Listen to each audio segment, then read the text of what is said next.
Hello Pisces, ito na po ang inyong reading 2026 buhay, pag-ibig, relasyon. Anong kailangan guidance ang inyong marinig ngayon?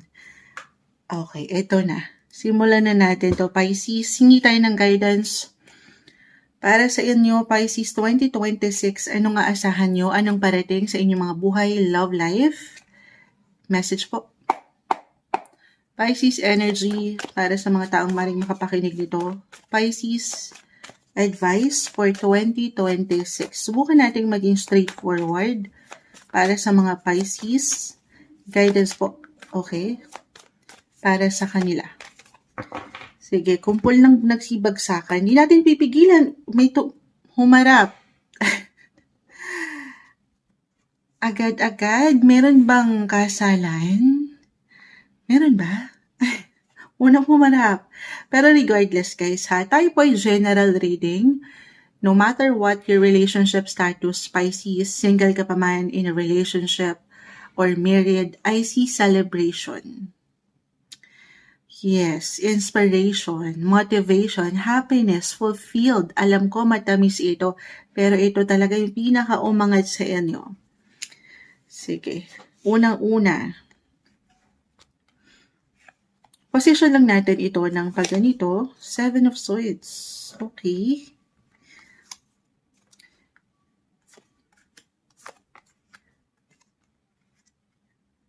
Pisces 2026, kita mo, pagtingin ko sa camera, hindi pantay. I see exciting opportunities, parang may pagka-adventurous yung eksena dito.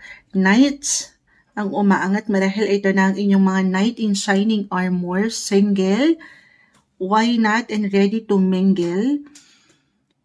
Ito na yun.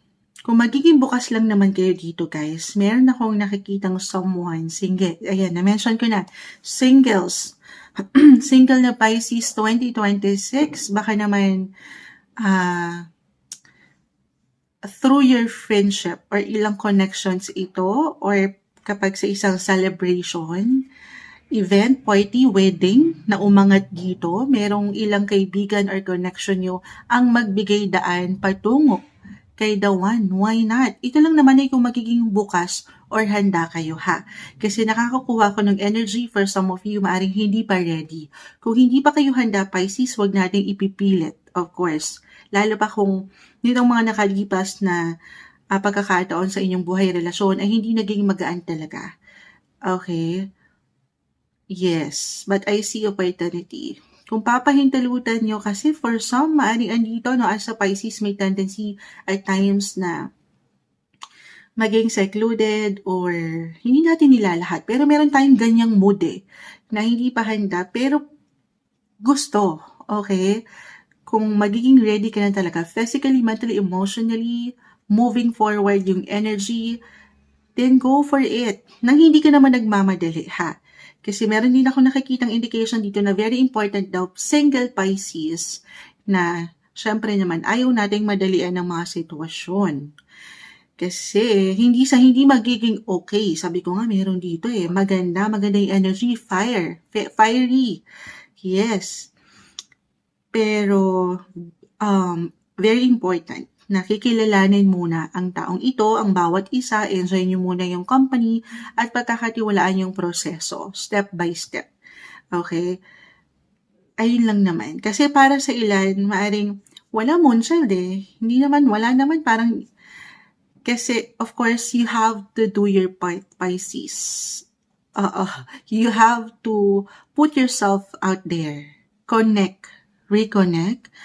The Three of Cups, Ace of Pentacles kasi, naka-reverse, si Queen of Swords, ang daming tumatakbo naman sa isipan nyo Magaganda na possibility. Hindi yan imposible kung pahintulutan nyo ito, but you have to do your part. Okay? Kasi baka meron kayong namimiss Baka meron kayong namimiss na chance or opportunity na pwede naman sana. So, lawakan yung inyong isipan. Alam ko, love reading to kasi baka meron pagka-busy sa ilang situation na okay naman, ready na kumunchad, yun lang. Merong ilang priorities na baka naisasantabi yung sitwasyon na ganito kasi umangat yung obligations nyo sa trabaho or pamilya as a Pisces. Oo, malambot ang inyong mga puso sa family or sa ilang priorities. So yun na, prioritization is the key, guys.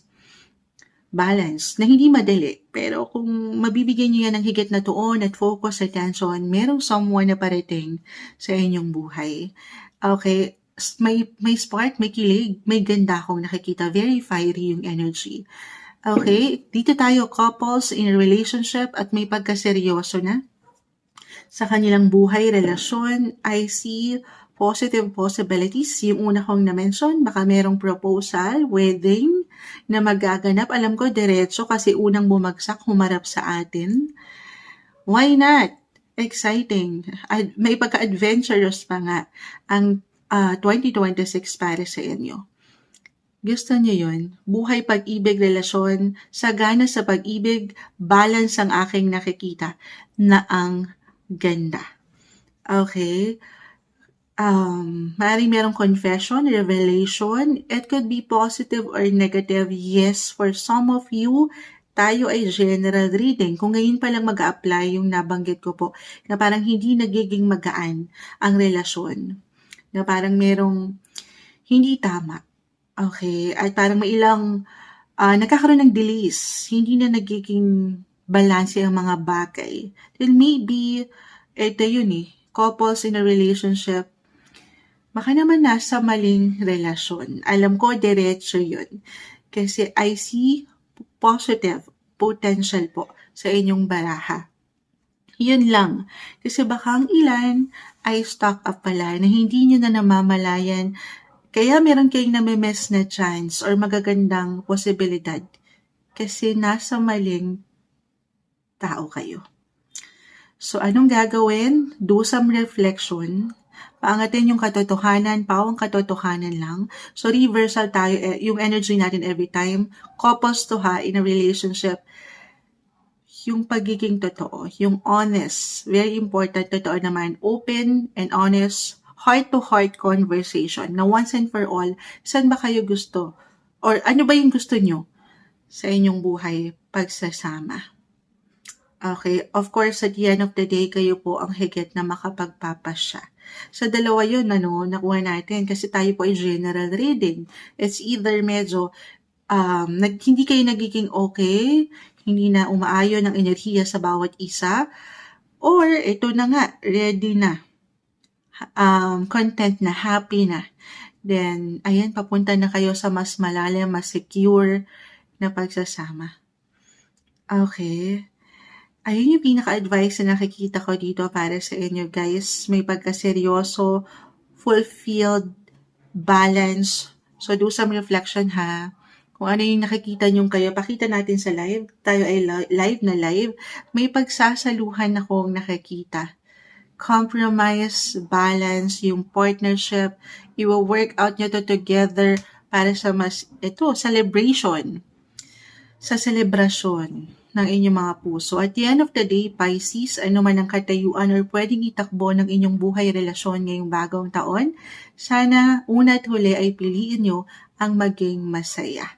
Kasi una pa lang, selebrasyon na ng mga puso ang umangat sa inyo. Ito yung umaangat na guidance, advice, messages na marahil ay kailangan yung marinig. 2026 love message po tayo para sa inyo, Pisces.